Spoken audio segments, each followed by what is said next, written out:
The crowded courtroom was already simmering with tension as the afternoon hearing began. Marcus Fields, a poised African-American man in his early 30s, had just arrived, expecting to fulfill his role as an independent hearing officer, tasked with reviewing a contentious civil rights complaint involving local law enforcement. As Marcus walked past the entrance to the courtroom, a sharply dressed white woman, later identified as Cynthia Blake, a vocal community activist with a history of confrontational behavior, called out loudly enough for many to hear, "You don't belong here. This isn't your place."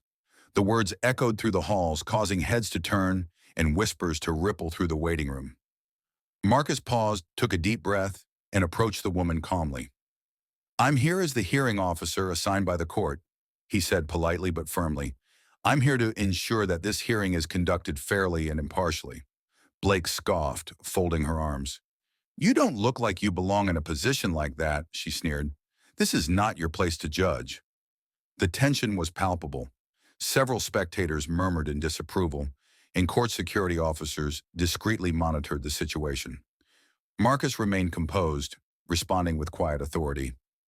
"Respectfully, my role here is to uphold the law and the rights of all parties involved, regardless of background."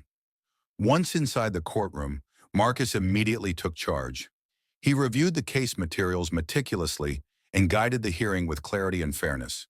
Throughout the proceedings, Marcus demonstrated exceptional legal knowledge and procedural expertise. His questions were incisive, his rulings consistent with precedent, and his demeanor respectful to all parties, claimant, defendants, attorneys, and witnesses alike. His professionalism began to win over skeptics in the room. During a break, several attendees approached Marcus privately to express surprise and respect for how well he managed the hearing. Many admitted that they had doubted him initially due to prejudices fueled by Blake's outburst. "Your composure and command of the facts changed the tone in here," said one community member. Blake, however, persisted outside the courtroom, posting derogatory comments on social media questioning Marcus's qualifications and impartiality, despite public records proving his credentials. Unfazed, Marcus continued to fulfill his duties. When the hearing concluded, his findings favored the complainant, recommending policy changes to improve police accountability. The community and legal professionals alike praised his work.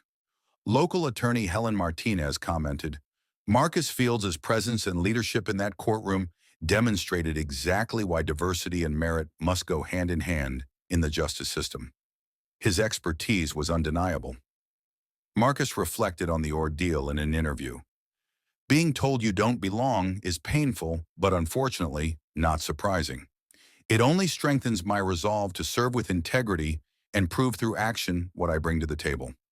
His experience sparked conversations about implicit bias and the importance of respecting roles beyond appearances. Marcus has since been invited to speak at law schools and community forums, sharing his story to inspire others facing similar challenges. "Inclusion means more than just presence," he said. "It means being valued for your skills, your commitment, and your integrity.